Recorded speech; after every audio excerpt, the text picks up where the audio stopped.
혹시 웬만해서는 망하지 않는 상권에 대해서 아실까요? 강남에서 2019, 20, 21년 거래될 때 대부분 다 테헤란로 북단을 사라, 북단을 사라, 거기가 잘 오른다 라는 이야기가 많았는데, 테헤란로 남단에서 유일하게 떨어지지 않고 오르면서 꾸준한 시세 그리고 임대료를 유지하는 지역, 바로 대치동 학원가인데요. 강남에는 대치동이 있다면 강북과 강서에는 중계동, 상계동, 하계동, 그리고 강서에는 목동이 있죠. 오늘은 그 학원가 상권에 대해서 이야기해 보려고 합니다. 안녕하세요. 원필딩 부동산 중개법인의 윤상웅 이사입니다. 2022년, 2023년 이때 건물 시장 굉장히 안 좋았죠. 대부분의 강남 지역이 공실로 인해서 머리를 앓고 있을 동안 딱 한 곳, 이곳만은 공실 걱정도 없이 꾸준한 임대료 상승까지 가져갔던 지역이 있습니다. 바로 대치동인데요. 역삼동과 논현동, 심지어 신사동과 청담동까지 공실로 인해서 급매로 빠르게 팔아넘길 때 대치동은 혼자 웃고 있었습니다. 오히려 임대료가 예전보다 오르고 들어갈 공간이 없어서 공급이 부족할 정도에 이르렀으니까요. 이처럼 학원이라는 임차 업종은 임대인들이 가장 선호하는 업종 중 하나입니다. 건물이 망가지기도 쉽지 않고 학원이 들어옴으로써 유동인구도 꽤나 풍부해지니까요. 학원가에도 티어가 있겠죠. 오늘은 그 티어와 그 티어가 부동산 가격, 시세에 미치는 영향에 대해서 한번 말씀드려 보려고 합니다. 일단 부동의 1티어죠. 대치동과 목동입니다. 대치동은 강남뿐만 아니라 전국 학원가 상권이라고 보시면 좋을 것 같아요. 대치동에만 1000개가 넘는 학원이 존재하고 있고 계속해서 생겨나고 있죠. 또한 대입뿐만 아니라 고등학교 입학까지 준비하는 수험생들로 인해서 방학에는 지방에서 올라와서 학원을 다닐 정도로 수요가 풍부한 학원가입니다. 그런데 이 대치동하고 유일하게 비벼볼 수 있는 게 목동이죠. 목동 학원가의 경우에도 대치동만큼은 아니지만 500개가 넘는 학원들이 위치하고 있고, 강서, 양천, 그리고 마포에서까지 수요가 몰리고 있고, 인근에 오래된 아파트들도 많아서 그 아파트들의 재개발 또는 재건축으로 인해서 가치 상승까지 기대되는 지역 중 한 곳입니다.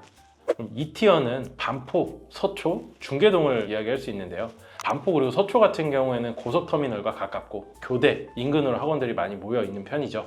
교대역과 서초역 사이, 그리고 최근 인근에 있는 오래된 아파트들이 꾸준히 재건축을 하면서 계속해서 수요들이 몰리고 있는 학원가 지역이기도 합니다. 3티어 같은 경우에는 잠실과 고덕인데요. 잠실 같은 경우에는 아무래도 대치동과 인접해 있고, 대치동이 고등학교 입시 전문이라고 하면은 잠실 같은 경우에는 대치동을 가기 위해 준비하는 그런 정도의 학원가라고 보시면 좋을 것 같아요.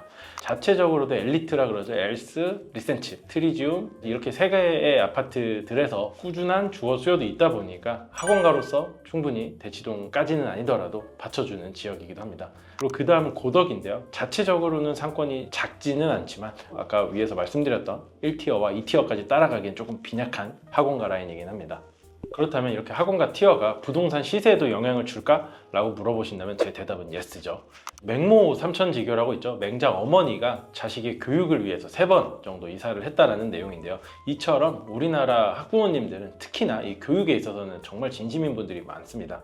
저 역시도 고등학교 때 학원을 3개 정도 다닐 정도로 부모님께서 학업에 있어서 충실을 하라고 많은 지원을 해주셨죠. 만약 교육을 일찍 시작해야 된다는 생각이 있으신 분들 같은 경우에는 당연히 좋은 학원에 보내고 싶으실 거고, 학원과 가까운 곳으로 이사하고 싶으신 건 당연하겠죠. 그래서 대치동 아파트 가격이 그렇게 높은 금액을 형성하고 있는 거고요.